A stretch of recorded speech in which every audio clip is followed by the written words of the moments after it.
I remember the day my mom texted me. "We changed all the locks. You don't have a home anymore. Let's see how brave you are now. Ha ha." No call, no warning, just that one message lighting up the dark. I stood there for a second staring at it, then I laughed, quiet, almost calm. Because that wasn't the end of anything. That was the start. 2 days later, their lawyer reached out with 5 words that told me everything had flipped. "We have a problem. Call immediately." Before I get into what happened, hit like and tell me in the comments, have you ever been blindsided by your own family? Your stories remind me I'm not the only one. People used to say we were the perfect family on Maple Street, white shutters, trimmed hedges, Sunday dinners that smelled like roast chicken, and false peace. If you drove by, you'd probably think warmth lived behind those windows.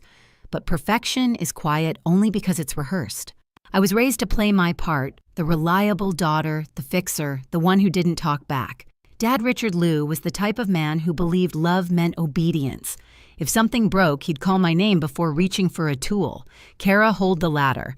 "Cara, grab the wrench." I learned to balance on rooftops before I learned to rest. My hands were covered in tiny cuts from wood and wire, but he'd laugh and say, "You're tougher than any son I could have had." Mom would smile, that perfect smile, the one that hid every sharp edge beneath politeness, and add, "Family doesn't count debts." They said it so often it became a prayer. Family doesn't count debts. Translation, everything you give us is owed. Everything we take is love. Then there was Emily, my little sister. 2 years younger, softer, prettier. She never had to lift more than a makeup brush. Dad called her the delicate one and Mom called her our pride. I was proud too once. I believed that keeping the peace was my job, that fixing their messes was proof of devotion. When money got tight, Mom would sigh dramatically over the electric bill, and somehow my wallet would open. At 17, I was helping with mortgage payments. By 21, I was covering repairs. It didn't feel wrong back then, it felt like love. They told me I was so good with numbers, so dependable, and I mistook manipulation for gratitude. Every time I patched a wall or transferred a payment, I told myself I was holding the family together. But there's a price to being the glue you never get to stop holding. I remember one Thanksgiving standing by the window watching Mom hand Emily a small jewelry box. Inside was a gold bracelet engraved with her initials. "It's for our little artist," Mom said. Emily hugged her. I smiled, pretending I didn't feel the chill crawl up my arms. That bracelet probably cost the same as 3 months of my rent at the time. But family doesn't count debts right now. Years later, that phrase still echoes in my head, soft, poisonous. I can still smell the varnish from the banister I painted at 16, hear the creak of the lock I once fixed for Dad, see the porch light I replaced flickering in memory. The same porch light that would one day shine over a door I wasn't allowed to open. It started with whispers, soft enough to sound harmless. I came home late from work one night, shoes damp from the Portland rain, and heard my name through the kitchen door. I should have kept walking, but something in Mom's voice froze me mid-step. She doesn't realize all her help was voluntary, she said, quiet but clear. "When we sell the house, it'll just be our names on the papers." My chest tightened. Sell the house, our house, the same place I'd painted, repaired, financed piece by piece for years. Dad's laugh came next, low and smug. Classic Cara, all heart, no business sense. Then Emily's voice hesitant. "But won't she expect something?" Mom snorted. "Expect what? She gave gifts. Gifts don't buy ownership." For a second, I thought I'd misheard. The room spun in silence, the air thick with the smell of leftover dinner and betrayal. I gripped the wall until my knuckles went white. Gifts, I whispered to myself, the word curdling in my mouth. They were dividing my effort like spoils, and I was the fool who funded their comfort. I walked to my room without a sound, every step heavy, rehearsing the script they'd written for me my entire life. Be grateful, be quiet, be useful. But something inside me cracked that night. I didn't cry. I didn't confront them. I sat on the edge of my bed, the glow of my laptop reflecting in my eyes, and I started remembering every transfer, every bill, every time they'd said, "Just this once." Hours passed. The house went still. I could hear the rain against the window and the faint hum of the refrigerator steady, unbothered, unlike my heartbeat. Then, just as I was about to close my laptop, my phone buzzed. 11:27 p.m. Mom, we changed all the locks. You don't have a home anymore. Let's see how brave you are now, haha. The words burned into me one by one. I read them again, slower. Locks, home, brave. And that laugh, haha, mocking, sharp final. No call, no explanation, just that cold message glowing in the dark. I don't know how long I stared at it. Maybe a minute, maybe 10. Then something strange happened. I laughed too. Soft at first, then louder until it echoed off the empty walls, because in that moment I saw the truth clearly for the first time. They hadn't shut me out. They'd freed me. I turned off the phone, opened my laptop again, and started typing not a message, not a plea, but a list. Dates, payments, repairs, every cent, every receipt, every promise. When I was little, Dad used to say, if you want something done right, do it yourself. Fine. I would. By dawn, I had a folder named Proof. And as the sun crept over the blinds, warming the cold air of my room, I made a quiet promise to myself this time I wasn't fixing anything for them. I was dismantling everything they'd built on me. The morning after that message, something inside me reset. No anger, no tears, just a clean, eerie calm. I brewed coffee, logged into work like nothing had happened, and started moving in silence. If my family wanted to see how brave I was, they were about to find out on paper. By day, I was still the dependable data analyst at a downtown firm. My coworkers had no idea that every spare minute was spent tracing back a different kind of data, my own history. I pulled old emails, bank transfers, utility statements, payments for roofing materials, contractor quotes I'd covered temporarily, grocery receipts from the months they'd claimed they were broke. Every number had a story, and every story pointed in the same direction they had taken, and I had paid. I started building what I called the ledger of truth. One column for what I'd given, one for what they'd promised. The totals didn't just add up, they screamed.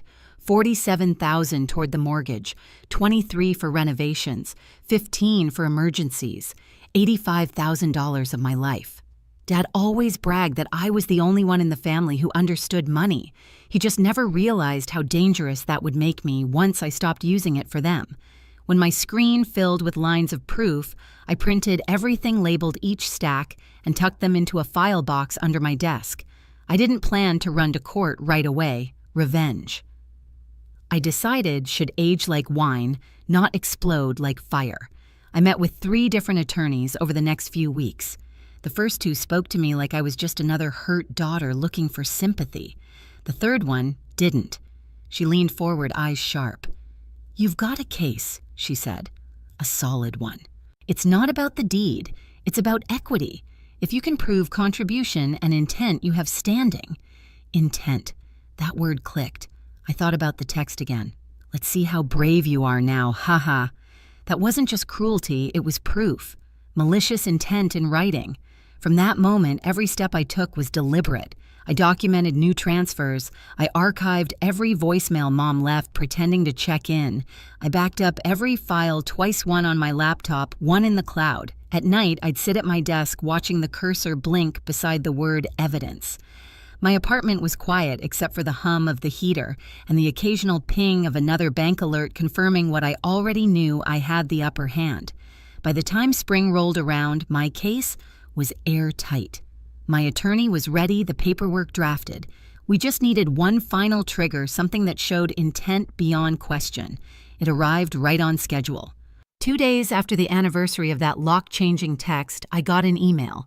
The subject line read, "Urgent property sale notice."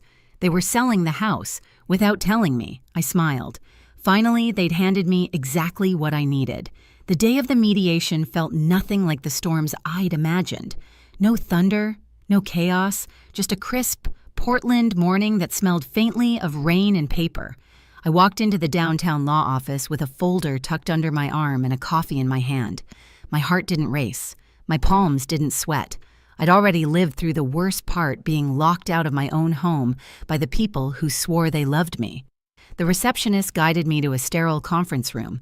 White walls, long table, 2 pitchers of water untouched.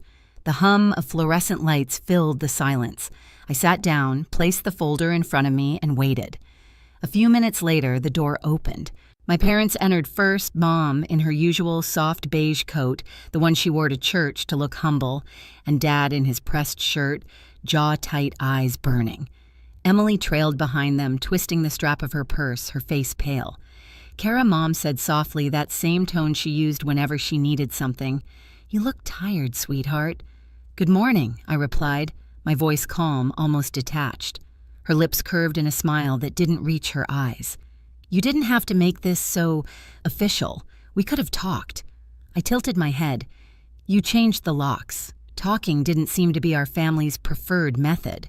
Her smile faltered, but before she could answer, the mediator, a middle-aged man with kind eyes, entered, followed by both attorneys. Mine gave me a reassuring nod as we took our seats. The first few minutes were procedural polite, the kind of civility that makes your skin crawl when you know what's really underneath. Then my attorney opened the folder and began laying out the documents page after page of receipts, transfers, invoices.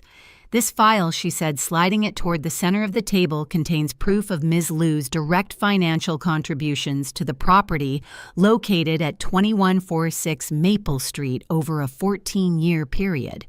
Dad leaned forward, scoffing. "That's ridiculous. Those were gifts. She was helping her family." My attorney didn't flinch. The payments were repeatedly labeled as temporary assistance, with the expectation of reimbursement. You'll also find text messages where both you and Mrs. Liu referred to those payments as loans.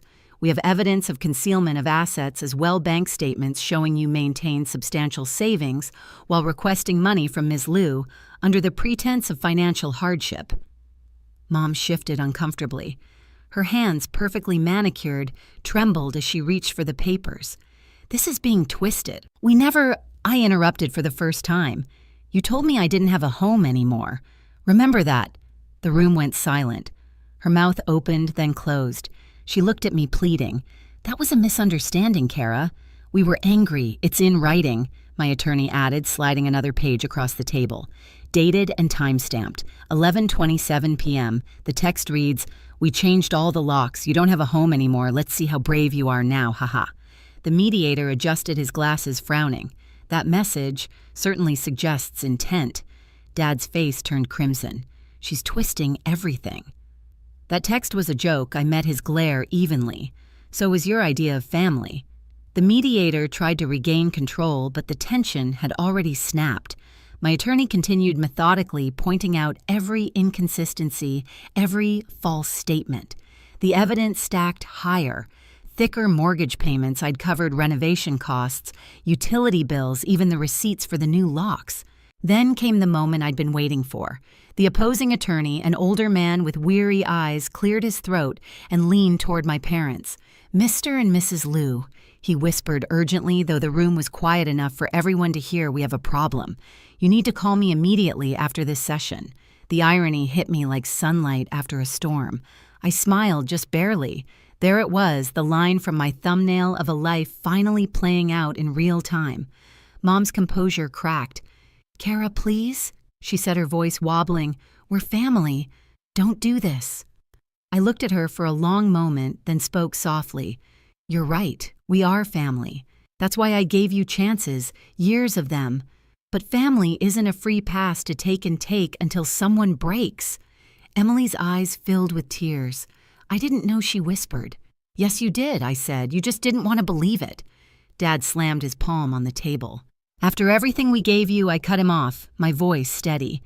"After everything I gave you, you didn't raise me, you drained me." For a heartbeat, no one spoke. The sound of the air conditioner filled the space between us, humming like white noise over the wreckage of our relationship. My attorney finally broke the silence. "Given the evidence presented, we're requesting a 50% ownership interest in the property or equivalent compensation based on current market value." The mediator nodded slowly. "It's a reasonable demand considering the documentation." Dad looked like he might explode. Mom reached for his arm, but he jerked away. Emily sat rigid, staring at the table. When the session ended, my parents rushed out first, whispering to each other in panic. Their lawyer followed phone, already in hand, his voice sharp. "Yes, I'm aware. I told them we have a problem." I stayed seated for a moment longer, staring at the folder in front of me, the quiet weapon I'd built out of betrayal. As I stood, my attorney smiled faintly. "You handled that well," she said. "Numbers don't lie," I replied. "People do." Outside the city was drenched in gold light. The street smelled of wet pavement and victory. I walked past a coffee shop window, caught my reflection, and almost didn't recognize the woman staring back, steady, untouchable, free. I wasn't the daughter who obeyed anymore. I was the woman who learned how to fight without raising her voice. And for the first time in years, I didn't feel small. I felt precise, powerful. They thought changing the locks would end my story. It only opened the door to theirs. The court's decision came 6 weeks later, printed neatly in black and white, 50% ownership awarded to me. It wasn't luck, it was proof. Every line, every number, every late-night calculation finally meant something. The house sold for more than they'd expected. After legal fees and taxes, my parents walked away with half of what they thought they'd retire on. They'd built their future on my obedience and watched it crumble under my evidence. I didn't move back in. That house was nothing but ghosts wearing the shape of family. Instead, I bought a small townhouse across town. The first thing I did was change the locks myself. New keys, new rules, new peace. Sometimes my phone lights up with their names, Dad's emails full of guilt, Mom's voicemails dripping with regret, but I never answer. Some doors once closed stay that way. On quiet mornings, I sit by my window with coffee and sunlight warming my face, listening to the hum of my own space. No footsteps, no orders, no demands. Just quiet, just mine. They changed the locks to keep me out. I changed mine to keep them from ever walking in again. They thought they were teaching me a lesson about loyalty. What they really taught me was how to live without them. Freedom didn't come with forgiveness, it came with boundaries and a brand new set of keys. Sometimes justice doesn't roar. Sometimes it just signs papers and walks away quietly. And that's enough. If you've ever had to rebuild from the wreckage your own family left behind, you're not alone. Your peace is worth protecting, even if you have to fight for it. Share your story in the comments, and subscribe for more true stories of quiet revenge and hard-won freedom.